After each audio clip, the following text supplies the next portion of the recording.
I'm not giving up. I am selling the building. The final season of FX's The Bear. The restaurant is flooded. Everything's either going to be okay. No, stop! Or not. We are outgunned and we are outmanned, but we have each other. FX's The Bear, the final season. All episodes now streaming on Disney+.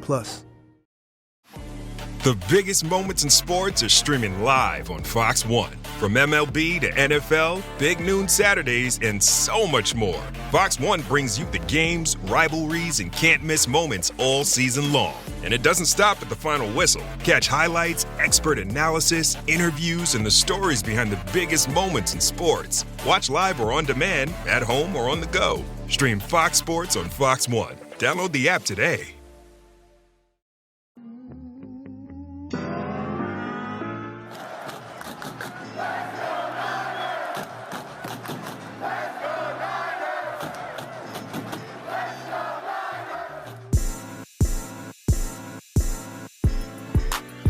Welcome into 49ers Access. My name is Sterling Bennett, and today we're going to detail everything that went down at day 4 of San Francisco 49ers training camp, the good, the bad, and the feisty, because the pads were on for the very first time, and with it came some fisticuffs being thrown and nearly 2 fights that were almost had, but there was one big brawl between Fred Warner and Colton McKivitz we got to dive into today. But first, don't forget to like, share, and subscribe to the show. If you can follow us on social media, do so at 49ers_access. That is the X or Twitter. 49ers.access is the Instagram. And go ahead and use that promo code 49ersaccess, 49 ERSACCESS at SeatGeek.com to save yourself $20 off your first purchase. And let's dive into what happened today out there at Santa Clara, Levi Stadium on the practice field, because, like I already stated, today was the very first day of pads. It is the day that most players look forward to. It's the day that you can kind of let your aggression out on others that have been pissing you off for the first couple of days, getting under your skin for the first couple of days. And the Niners wasted no time doing so. Mainly the Niners' two-headed beast at linebacker, that being Fred Warner and Dre Greenlaw, to detail what happened leading up to the big brawl we saw on the field today. Dre Greenlaw and Christian McCaffrey, two of this team's better players on both sides of the football. They got into it after CMC beat Greenlaw out on the flat, caught the football, running towards the sideline. Greenlaw, being Dre Greenlaw, said, you know what? I want to hit somebody. So he pushed Christian McCaffrey, who was already out of bounds, further out of bounds. It would have been a penalty. Maybe not something you want to do at this point in time, knowing CMC's injury history and knowing the Achilles issues he's had in the past. Extra contact usually isn't what you want to inflict on your offensive player of the year of just a few years ago. But nevertheless, Dre Greenlaw pulls a Dre Greenlaw, pushes CMC further out of bounds. CMC pops right back up, essentially taunts Greenlaw, throws the football at his face. They jaw back and forth, but they're separated things, and then they move on. Just a few plays later, couple plays later, Fred Warner and Jake Tunges get into it after Tunges pushes Fred Warner off of him during his route. He gets a catch. The flag is thrown. Offensive pass interference. Fred Warner, being Fred, didn't like that either, wanting to set a tone and said, look, we're not taking your BS, Jake Tunges. And he gets in Tunges' face. He go ahead. I think he may have given him kind of an open hand push to the face. And at that point, all bets were off. Colton McKivitz comes flying in to protect Tunges. Dre Greenlaw is like, you're not going to go and intimidate Fred Warner in front of me. He runs in, and then it becomes kind of the all-out brawl you believed or you heard it was today. Somehow, Greenlaw gets Colton McKivitz on the ground, and then it's like, oh, crap, here we go. And at that point, they're scuffling, they're pushing, they're shoving. Thankfully, it didn't last too long, but practice was stopped for a hot second. It took a couple people, almost the entire team, to get those guys separated. Not the first time it'll happen, probably not the last time it'll happen, but guys are amped up. Guys are eager to, get the pads on, push somebody around, hit somebody, and sometimes things can be taken too far. It was funny, though, because this happened during a portion of practice Kyle Shanahan was actually on hand for, and I don't know what symptoms he may still have, but he kind of looks over and just shakes his head of like, what are we doing? Why are we doing this? Now is not the time. I was in a car accident. Pearsall may be out for the season. You got Debo in the back taking a physical, and you guys are out here throwing fists on day 4 of practice. My God, what's happening? Kyle Juszczyk, one of this team leaders, runs up to Shanahan and is kind of like, dude, what are we doing? Like, this shouldn't be happening, and thankfully things didn't go much further than that, but that was a very tone-setting part of practice, and I think of it both ways. Maybe you don't want an often injured linebacker in Dre Greenlaw taking things to the extracurricular level on a player in Christian McCaffrey, who is an often injured, one of your better offensive players. So maybe those two guys shouldn't be involved in this whatsoever. But I do like the Niners linebackers setting a tone, being feisty, being aggressive. And that's what they've done when they were together besides last season. Both those dudes often did start stuff. So you've heard the now infamous stories of Fred Warner getting under Brandon Ayuk's skin, kind of pissing him off, and then kind of getting into it. Both those guys, being Fred and Dre, always talk crap.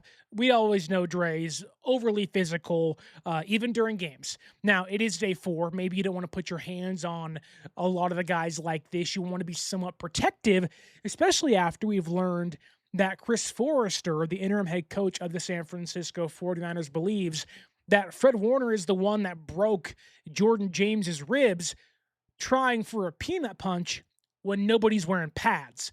And they have no timetable for Jordan James's return. And then a couple days later, they're out there, pushing, shoving, bringing their star right tackle or their starting right tackle to the ground. It's like, I get it. I like the physicality, but as Laurie Matthews says here, save it for the Rams come week 1. You can't afford to lose Greenlaw, McKivitz, or Christian McCaffrey, or even Fred Warner.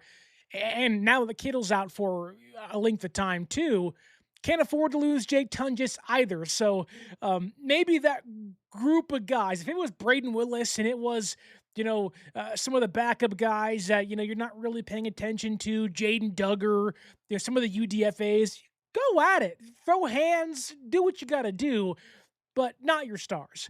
But that was a big chunk of today's practice, one of the bigger highlights, if you would call it that, on the day. Do want to say greetings to Deborah in the YouTube chat. She says, greetings from Springfield, Missouri. I have family in Branson. Big fan of Missouri itself. Got some friends in Missouri. So greetings to you out there in the Midwest. Hopefully it's not too hot and humid as it is where I'm at currently in the high desert. And she says, I definitely subscribe. Well, I appreciate that, Deborah. And I hope you enjoy the content going forward throughout training camp and the rest of the 2026 season.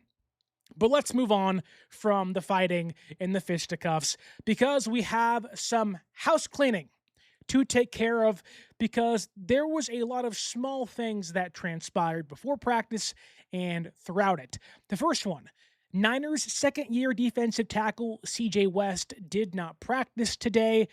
We're not sure why. The injury was not told to us, that being the media or the fan base on Twitter or through email, which the PR team sends out every single morning to the media. Don't know why it was there. Nobody talked about it during press conferences, but he did not practice today, and hopefully it's not too serious. My assumption is it's not, but you never know with the San Francisco 49ers. The next injury news is that of Trent Williams. And when you hear that, you get really scared. But I'll tell you this, it does not seem to be too serious. He left practice pretty early. He only took one team drill. He beat Romello Height rather easily, then said, I'm calling it a day. But later on in practice, I think they were doing some 1v1, something like that. And he got either hit in the face or the jaw, the throat. And he was like, you know what? I'm good. I'm call it a day. So Trent walked off the field after getting hit somewhere in the neck, chin area. But he seemed fine. He wasn't limping. You know, Trent, he's not one that really needs much training camp to be Trent Williams. So not too concerned there. Some good news, though. We did see Michael Williams and Isaac Guerrero on the sideline today getting some work in. Michael looked pretty close to 100%. I won't, put a number out there, but he looked pretty close. Hopefully his return is upon us relatively soon. And Guerrero the same, looking like he's pretty close to coming back, but the expectation was he wouldn't be back until towards the end of training camp. Maybe he gets on the field sooner, knowing how San Francisco likes to work guys in and give guys days off. So good news for both those guys, Michael especially in that group. Then Alfred Collins, a guy who had off-season shoulder surgery, supposed to be one of this team's starting defensive tackles. Without C.J. West, without Grayson Halton out there, we did see Alfred Collins make his return from the PUP list. He was limited in some capacity, but was out there for the most part in team drills, in 1v1s doing work, and good to see Alfred Collins back on the football field, especially in year number 2. He's a guy I think you may look at by year's end, and maybe you already did last year thinking this guy might be the best player of that bunch, especially if Michael continues to rehab the ACL and the knee. But Alfred Collins is going to be a big part of this team's defense, back on the field today and looking pretty healthy for a guy coming off a shoulder surgery. I didn't see any wincing or uncomfortable moments from him. He looked pretty okay. But the other uncertain news, which has been the topic of the town, that being Ricky Pearsall. I think a lot of us expected after Deebo Samuel has unofficially signed last night with the San Francisco 49ers. He was there today doing his physical. We don't know if that was passed or failed. I'm assuming it got passed. It seems like they'll announce that probably tomorrow morning when they usually do most of their roster move announcements before practice. But we have no word on Ricky Pearsall. The assumption was Deebo is signed. They'll announce Pearsall is going to have surgery and be done for the season. That didn't happen. That could happen soon. Chris Forrester didn't give us any more details other than they're still kind of, going through the process of evaluating what his knee looks like. But now that I've sat on things for a day or two, got to kind of sit back and think about this and see how San Francisco, for at least one day, did things and how they've operated, they swiftly signed Deebo Samuel. That to me indicated it's not good for Ricky. But then I thought, what is the harm now that Deebo is signed in making a decision today, tomorrow, next week? I think San Francisco may play the waiting game with Ricky. PCLs can be tricky. We've learned that over the last couple of days. They thought, or at least believed it to be healed somewhat completely. It wasn't, obviously. And I think the Niners, because if you say Ricky's out for the rest of the year tomorrow, he's done on IR, it's over. What is the difference in doing it tomorrow compared to doing it before cutdown day? You're not losing any opportunities. In fact, you're giving Ricky a chance and his PCL a chance to heal. So hopefully there's some time. It looks like Lori Matthews is giving us some intel. She says Matt Mayoko said Ricky's meeting with the doctor on Monday. So there is going to be a weekend of time for Ricky to get a further evaluation. Hopefully, Ricky can avoid surgery. Hopefully it isn't as serious as we are all assuming it to be, but there has been no word. I think it makes sense for San Francisco to play things slow. If there is some belief that despite there being swelling, it may go down in the next few weeks and maybe give it one more chance, because if Ricky does have surgery, you're talking a complete PCL reconstruction. That is 9 to 12 months of recovery. And on top of that, you're talking about not only season ending, but career risking. There can be instability problems. There can be a lack of speed retention for Pearsall. And you can be talking about a player that is never the same afterwards. And for a guy who isn't big, he isn't strong, and is overly reliant on getting open, beating guys in press coverage and man coverage, being a route runner, that being his specialty, it's not really what you want to hear. So I can see San Francisco, and I can see why they have pushed off surgery for so long, because it means this could be the end of not just this year, but it could alter Ricky's career forever. And so I can see them maybe waiting closer towards, the end of August, closer to cut down day. So I'm hoping things go well. I'm hoping the doctor looks at it and says, you know what, it's not as bad as we thought. Give it some more time. We'll do even more therapy. We'll maybe do more extensive therapy, and we'll see if we can get this thing worked out. Maybe he goes to Germany or Russia, wherever Christian McCaffrey went and got some stem cells done on his PCL, which, hey, hook your boy up, CMC. You need him out there this year. So maybe that's the case. We also have some other things to get into, that being some number changes for the San Francisco 49ers, before we get into the meat and potatoes of practice. So Romello Height was number 94.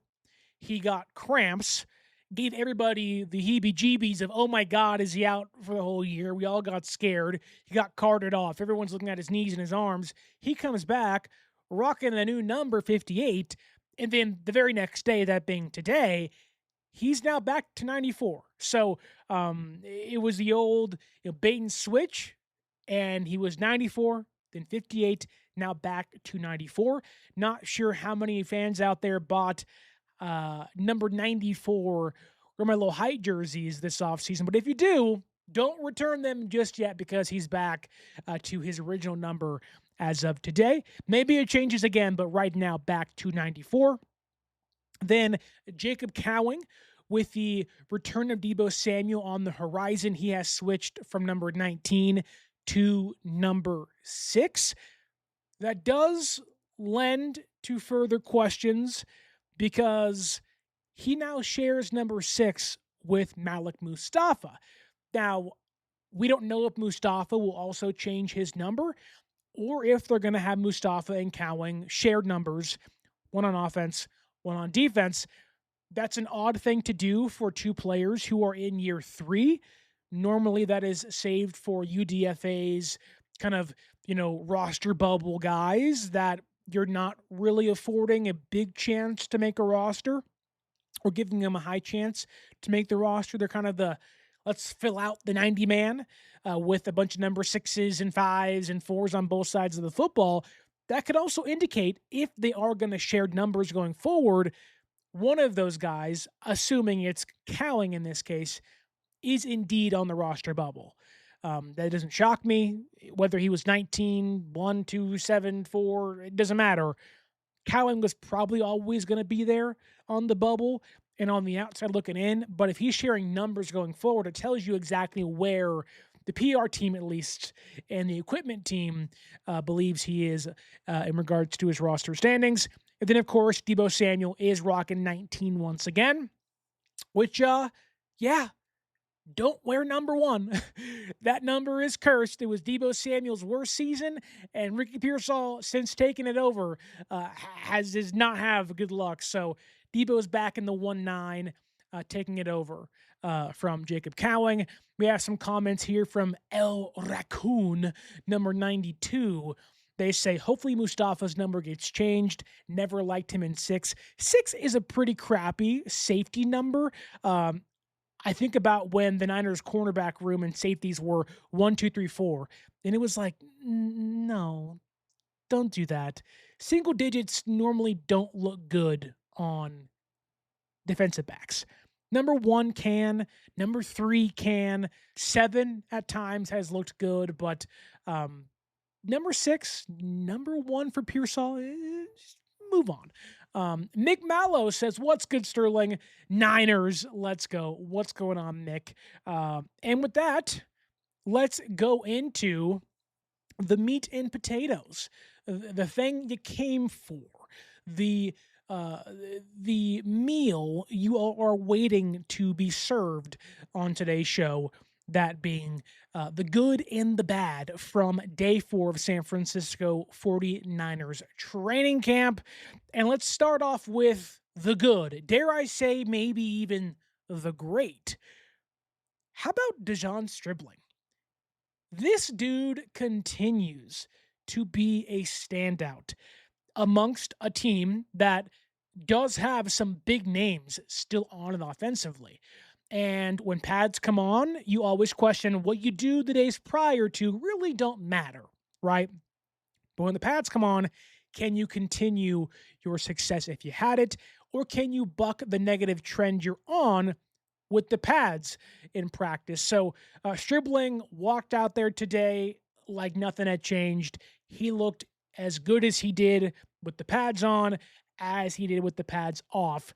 And I think when you have a young wide receiver like this and an offense like this under a coach like this, you always wonder, what one little negative thing is Shanahan going to hinge himself onto and grab onto and say, well, this guy's not going to play much as a rookie.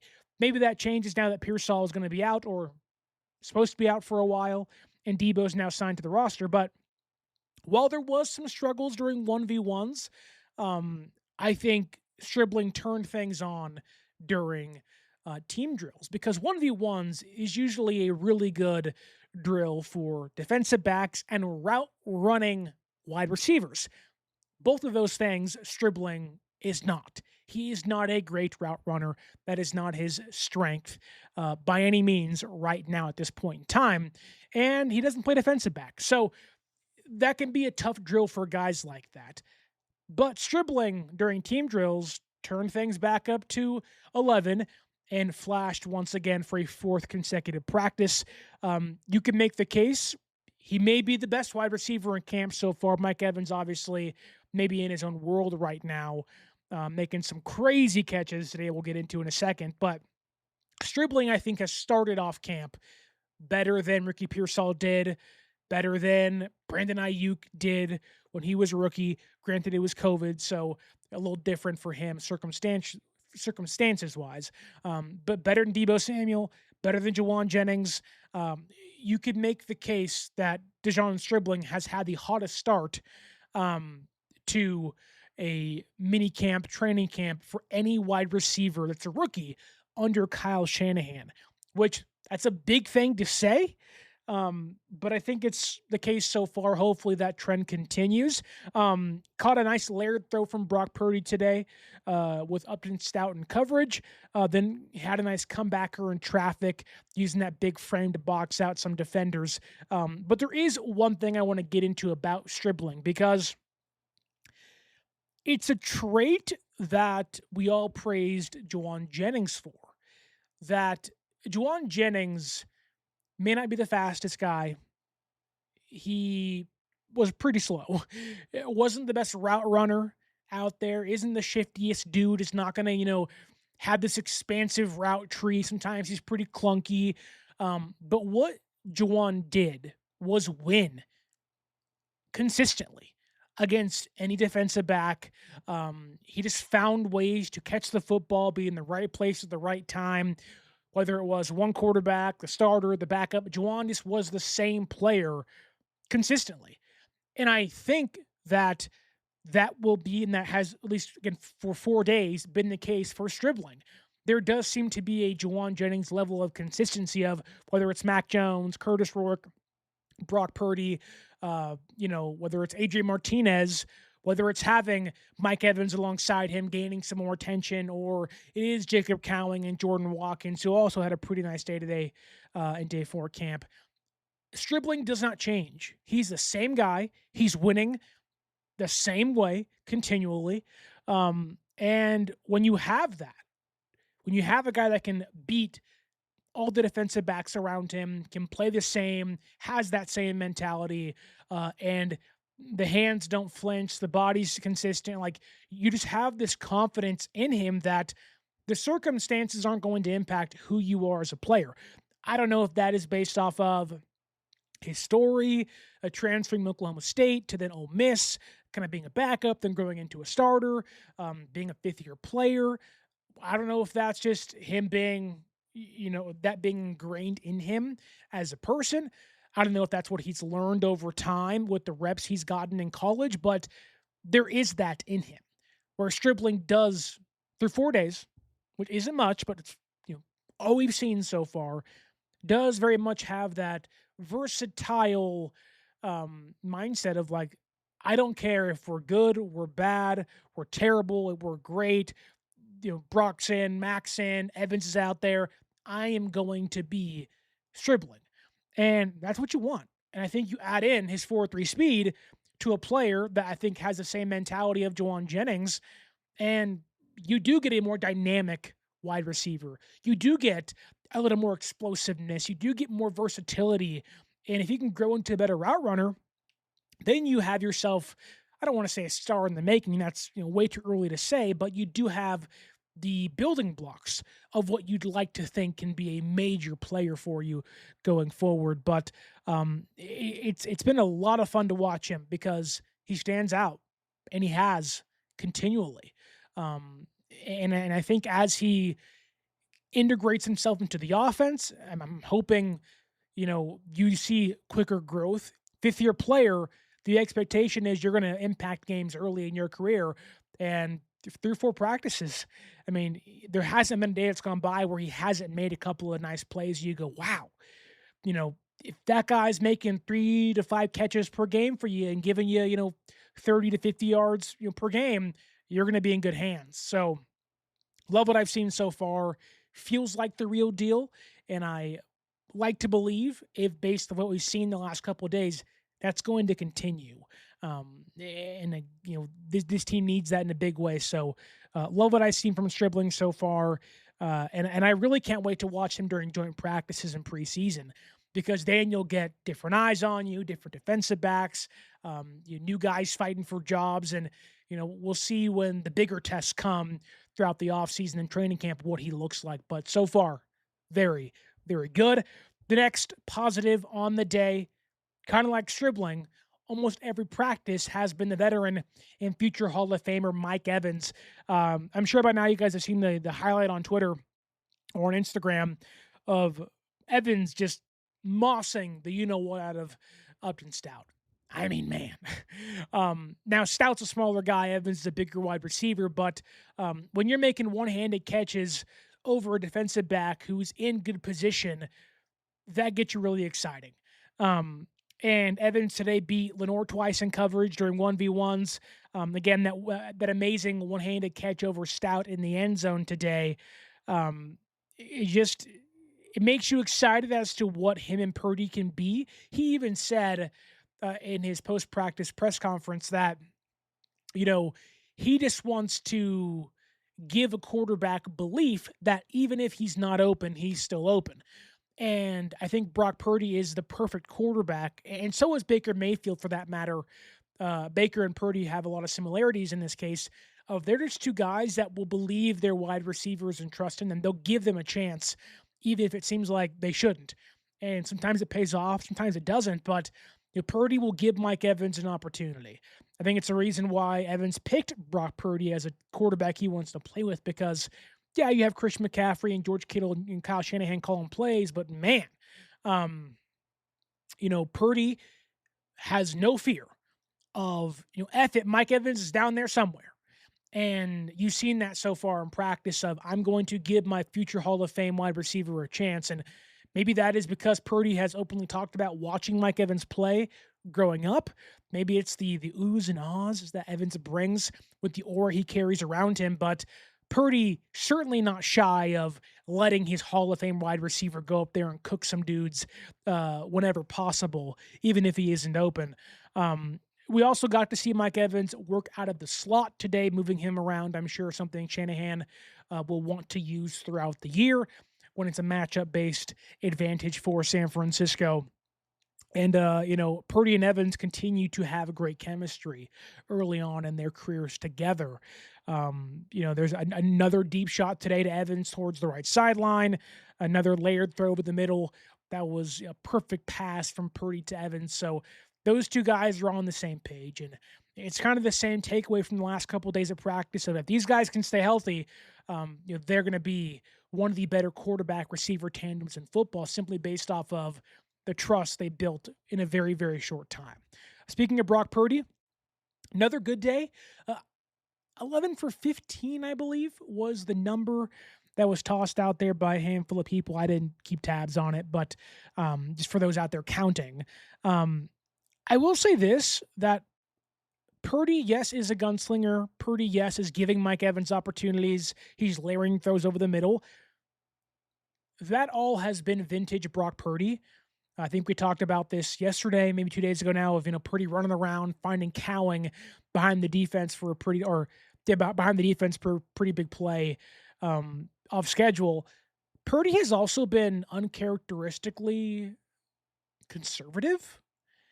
And what I mean by that is he's checking the football down a lot more, which in one breath isn't a bad thing because you want Purdy to limit turnovers, right? That being one of his bigger knocks of, hey, you're a gunslinger, but maybe there's some opportunities you take that maybe you shouldn't, right? You want to be calculated in your approach as a gunslinger at times. And Purdy last year in small spurts was not. A couple of, 3 interceptions against the Panthers and a couple against Seattle, a couple of ugly ones, especially in those 2 games. But Purdy has been, willing to take checkdowns more often, hit his running backs, hit his tight ends underneath, and not push the football. Yet he also almost threw a pick today to Jair Brown, which would have been, I think, Jair Brown's second INT off Purdy in training camp. He was trying to fit a ball into Mike Evans in a very, very, very tight window, and Brown was there. So, again, it's kind of like a teeter-totter of he's taking a lot of chances, but not as many as he used to. And so it's like, I don't know if that's, he doesn't trust the guys there yet, or he's working on some things. I always want to give guys the benefit of the doubt there of this is practice. Guys work on stuff here. Maybe Brock's testing himself in certain areas and whatnot, but still a good day. No turnovers from Brock, I believe, today from what I saw, and still some very nice throws from him. But again, a little more conservative Brock, which maybe you out there is a good thing. So we shall see. Some defensive positives, something many of you have been wanting to hear. Osa Odighizuwa, this team's basically 3rd-round draft pick this year in the trade with the Dallas Cowboys. He looks awesome. He looks fantastic. Pads came on today, and he said, you know what? I've been good. Now I'm going to be great. He beat the ever-living crap out of Robert Jones today, made him look silly playing left guard. He's in a competition with Connor Colby right now, and Osa Odighizuwa said, get back to the bench, vet, because this is my house. And Osa, without Bosa being on the field for team drills, has been far and away this team's best defensive lineman. He looks fantastic. I can't wait to watch him and Bosa when they can actually clear Bosa for team drills, what those two can do, because it's going to be fun. And Osa looks like a standout so far. Looks like money and a draft pick well spent early on in training camp. But the other guy playing alongside him at times is Romello Height, who again, has swapped jerseys 3 times already, or twice already in training camp, but he also looked fantastic today. He's not expected to be a good run defender, not going to play on base downs much once Michael returns. May not be somebody you want out there unless it's 3rd down or a passing situation, which has become more common in the NFL on 1st and 2nd down nowadays. So I'm expecting you're going to see Height more than you think in 2026, but he's quick, He's explosive. We knew that coming into the year. If you watched any of our draft content, I often said he had the fastest first step in the entire draft class over David Bailey, his teammate from Texas Tech. And this dude looks like the fastest edge rusher, the more explosive edge rusher, maybe since D Ford or at least Bryce Huff. This dude is electric off the edge. And he's not somebody you've seen beat Colton McKivitz often, or I think he's had one rep, or at least today it was one rep against Trent Williams, and Trent essentially told him in the kindest of ways, welcome to the NFL. And so maybe it wasn't his best, but iron sharpens iron, of course, or at least in most cases. That said, he may have had the defensive highlight of the day that wasn't Dre Greenlaw and Fred Warner starting fights, because he made Enrique Cruz look like just a sorry case of an NFL offensive lineman. The way that he hit him with a jab and then a fake spin move, and Cruz was like, "Where'd he go? I don't know where he's at." And it was like, wow, you're that explosive. The change of direction is there. It looked like you were watching The Flash run by somebody. It was like just a blur, and it was like bang in the backfield, boom, plays over. And it was like, okay, that'll play. That will play in the NFL. And so height definitely has stood out so far, especially today. Sticking on the defensive line, while we're waiting to see Micah Williams come back, we're waiting to see more of Alfred Collins, and once Grayson Halton returns, and no West today, Keon White got more of the interior opportunities, or more than he normally would. Somebody who San Francisco traded away a 6th-round draft pick for last year. He's coming into his second year with the team and coming off of being shot in the ankle during Super Bowl weekend.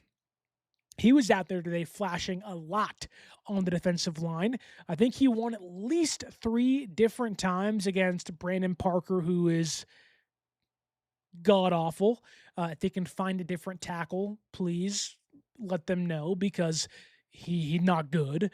They got to find a new 4th or 5th tackle, because he's going to get somebody hurt. Nevertheless, not to maybe diminish what White did today, he beat Parker, he beat Drake Nugent, and he beat Nick Sakel. So a couple of guys fighting for interior jobs on this Niners depth chart. White said, "You are nothing to me," and beat those guys a handful of times. So good day from 3 defensive linemen, Osa Odigizua, Romello Height, and Keon White from the interior. Moving into, I guess you can say, what is that? The back 6 of the defense. Nick Martin continues to look really good. I know we will obviously give Fred and Dre their flowers when it's deserved, and normally it is deserved every single day. But Nick Martin continues to look like a standout in that room, and the leader for the Sam linebacker position through 4 days of practice. The one thing I'll say is that Nick Martin last year ran around like a chicken with his head cut off. It was, you have the speed, you have the talent, but you have no idea what you're doing with it. You're just running around trying to make plays. You're over pursuing. You're missing tackles. You just are, all you see is red, and it is, clouding your judgment of plays. And sometimes that's a really great trait to have. And in Nick Martin's case, I think it is a really great trait to have, because you can tell in year 2 of the defense, a year 2 in his career, Nick Martin is starting to understand. Things are starting to click. And we'll see how far that goes. It's been 4 days again. It's still really early in practices. But he's starting to diagnose things a little better. Maybe the game is slowing down for him a little bit coming into year 2. He didn't play much last year.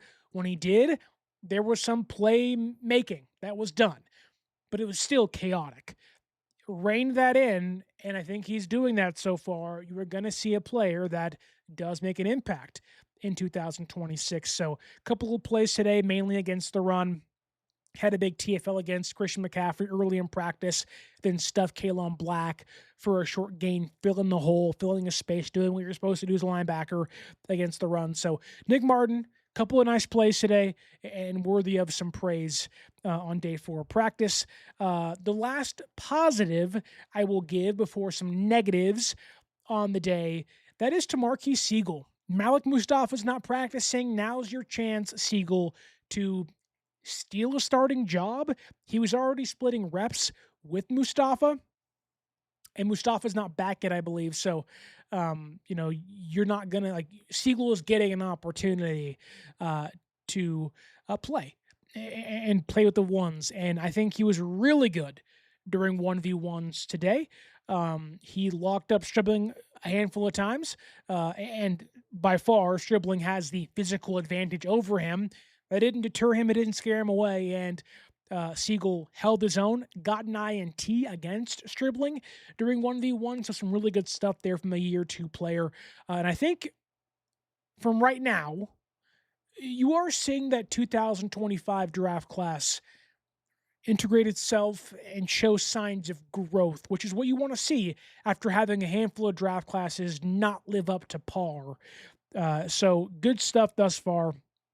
And so I'm hoping Siegel can earn a job, because I'd rather have Siegel and Mustafa out there than Jair Brown. But Jair Brown's also looked pretty good the last couple of days. So a healthy competition is taking place at safety, which even if you have your guy you like, competition's always a good thing, especially if guys are playing well. And Siegel and Brown are. If Mustafa can get back on the field and do some things you believed you were getting when you drafted him, it's going to be a fun competition during preseason and training camp going forward. But moving on to some negatives on the day. Already mentioned Brandon Parker. I'll say this. Luke Farrell has been a net negative last year. He has been invisible this year. I was one that believed a post-June 1st cut was in line for him. I thought San Francisco should have signed another tight end. You obviously like Kittle. You obviously like Tunges. You can find blocking tight ends anywhere in the draft, in free agency. And they decided to pay some money for Farrell last offseason. It wasn't a good signing then. Maybe you were intrigued by it last year, but after you saw what he did, you were like, oh my God, this is terrible. That has continued in 2026. They can save a little bit of money by cutting him now, I believe, and I think they should do that if they can find an adequate replacement. They just signed with Joshua DeGuara. They had a couple more guys in that room. This Luke Farrell has not looked like an NFL caliber tight end 3. And if you're paying him what you're paying him, which isn't a lot of money, but it's enough money to make you say, we made a mistake. So Luke Farrell's not been very good. Brandon Parker's not been very good. And Carver Willis, who, to his defense, is a rookie, has looked more like a project than I initially believed he would be. Now, I believe in the player Willis can grow into. I think there is a starting caliber player in him, whether it's guard or center in the future. And while I was one that believed that he'll come into this camp and he'll earn a starting job, through 4 days, I definitely softened my stance on that. He has struggled in 1v1s against backups. He looks like somebody that needs a year, kind of how Connor Colby was supposed to get, but then didn't get because of Ben Barch's injuries. And maybe that's the same thing that happens to Willis this year, but you can tell that he needs to gain some weight, mainly on the interior, which was always a knock on him of you don't have tackle length in the NFL. You have to play on the interior, and if you're going to do that, you got to add some density and some strength to you. That still needs to happen. So I'm still expecting big things, but right now, through 4 days, it's been a very rough outing for Carver Willis. Then finally, my last negative on the day is Sebastian Valdez. Now, Valdez did bounce back later on in practice, winning a handful of times, so maybe this belongs more in the mixed category. But Valdez has been getting reps with the one, with Halton and Collins, and Now West out, Valdez has been getting a chance to play alongside Osa Odighizuwa and the starters. And it's not been terrible, but it's not been great either. He jumped off sides twice. Usually they're a pretty big stickler for those things during training camp. And he really struggled against Connor Colby and Brett Toth, who Brett Toth had a pretty nice day today too on the interior. So it kind of seems like the guard battle will be between Colby and Toth right now, with Valdez not performing well against either one of those guys. But still, young dude, if injuries persist in that room to Holton and let's say Mikel's still going to be out for a while. Hopefully that's not the case. But if it is, then you have Collins just now returning. I'm sure Valdez, who's been healthy for now, 1.5 years, 1 year and 4 practice days, he'll get more reps. But definitely a mixed day leaning towards the negative from him. But that is day number 4 of Niners training camp. A lot more good than bad. And a lot of good from the guys you want to hear the good from. Not a single starting caliber player did I believe had a bad practice today. The offense looked pretty good. Obviously, you want to see more of the explosive plays, but McCaffrey looked good. Evans looked good. Stribling looked good. Purdy, in the few times he took chances, looked really good. And maybe you view a more conservative Purdy as a good thing as well. So an overall good 4th day of practice. Pads were on. I don't know if pads will be on tomorrow. I'm assuming they will be. Then they'll take them off for their jog through on Sunday, then an off day on Monday, and we'll see what the pads, if they're on next week early. But that is day 4 of practice. Drop your thoughts down below. You can follow us on social media at 49ers_access is the X or Twitter. 49ers.access is the Instagram, and you can use that promo code 49ersaccess, 49 ERS ACCESS at SeatGeek.com to save yourself $20 off your first purchase. With that in mind, share your comments down below, hype up this video, like this video on the way out, because there's more training camp coverage coming your way as the offseason continues.